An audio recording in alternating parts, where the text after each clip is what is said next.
Welcome to my channel happy kitchen. বন্ধুরা, আশা করি আপনারা সবাই ভালো এবং সুস্থ আছেন।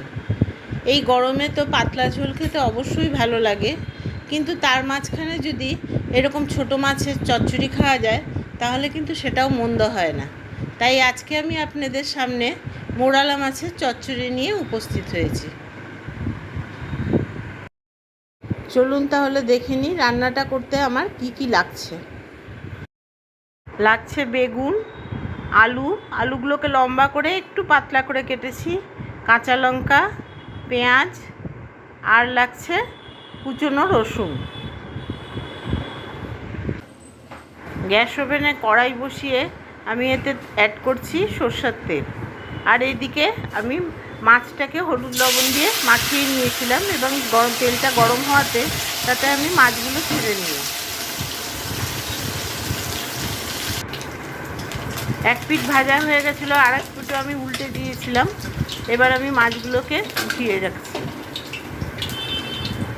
এরপরে আমি একই রকমভাবে বাদবাকি মাছগুলোকেও ভেজে নেব।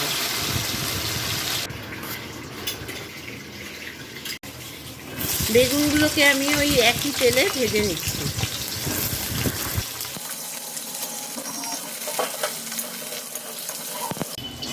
বেগুনগুলো ভাজা হয়ে গেছে, বেগুনগুলোকে আমি একটা প্লেটে তুলে নিচ্ছি।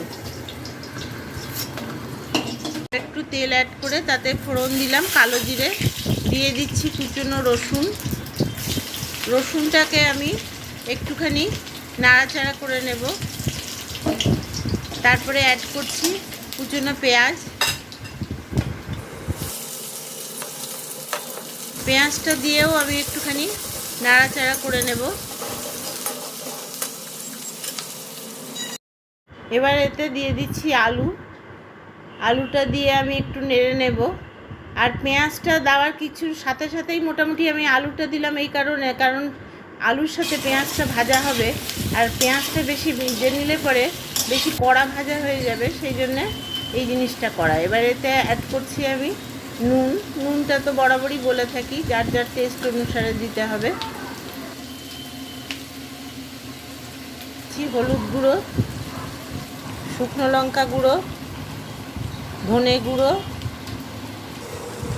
আর দিচ্ছি জিরে গুঁড়ো। এবার এতে অ্যাড করছি সামান্য জলটা দিয়ে আমি একটু নাড়াচাড়া করে নেব।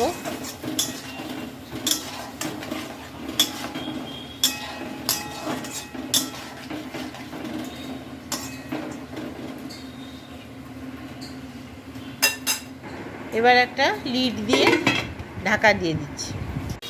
2 মিনিট পরে আমি চিনি অ্যাড করলাম, একটু নেড়ে নিচ্ছি। তারপর আমি এতে অ্যাড করছি সেই যে ভেজে রেখেছিলাম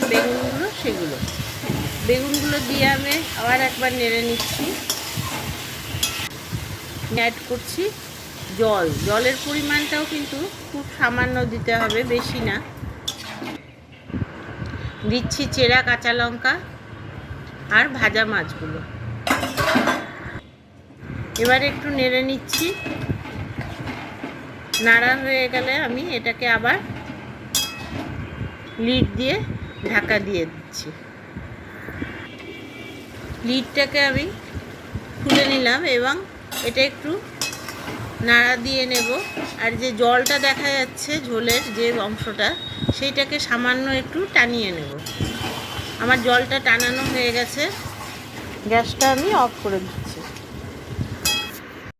তৈরি হয়ে গেছে আমার মৌরালা মাছের চচ্চড়ি। আমি একটা সার্ভিং বলে এটা সার্ভ করে নিয়েছি।